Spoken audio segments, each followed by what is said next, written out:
এই সিজনে সবার বাসায় কম বেশি আম থাকে। আম আমরা বিভিন্নভাবে খেয়ে থাকি।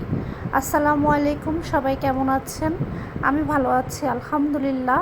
আশা করছি আপনারাও সবাই ভালো আছেন। আজকে আমি আপনাদেরকে দেখাবো কিভাবে আমের পুডিং তৈরি করতে হয়। আমের পুডিং তৈরি করার জন্য প্রথমে আমি কিছু আমকে কেটে ব্লেন্ডারে ব্লেন্ড করার জন্য নিয়ে নিচ্ছি। এখানে দিয়ে দিচ্ছি আমি চিনি,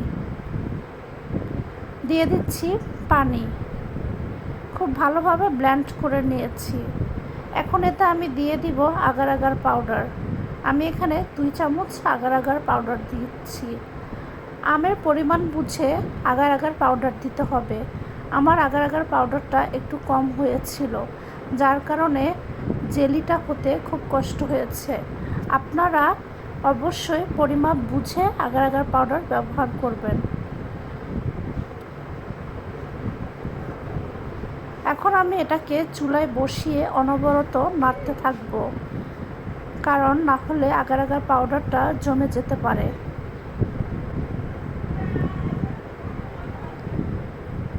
এখন আমি এটাকে একটা বাটিতে ঢেলে নিব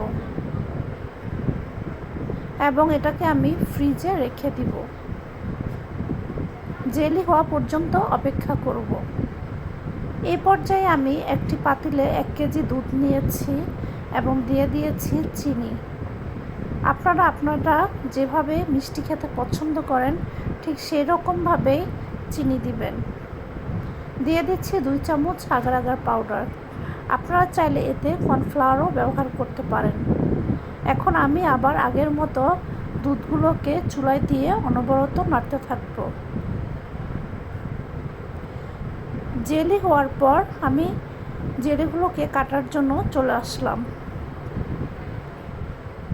দেখেন আমার জেলিটা হয়েছে, কিন্তু আগার আগার পাউডার কম হওয়ার কারণে জেলিটা একটু কম হয়েছে।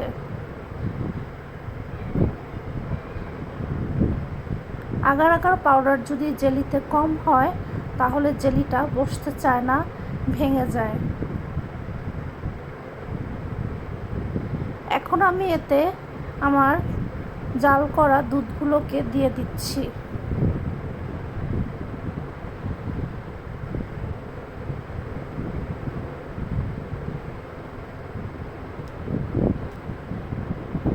এখন ফ্রিজে রেখে দিব। কিছুক্ষণ পর আবার ফিরে এলাম, দেখলাম যে আমার পুডিংটা হয়ে গিয়েছে।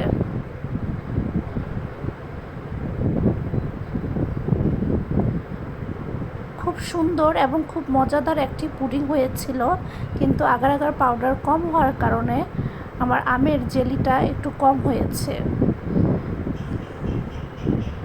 সবাই ভালো থাকবেন। নতুন আরেকটি ভিডিওতে দেখা হবে ইনশাল্লাহ।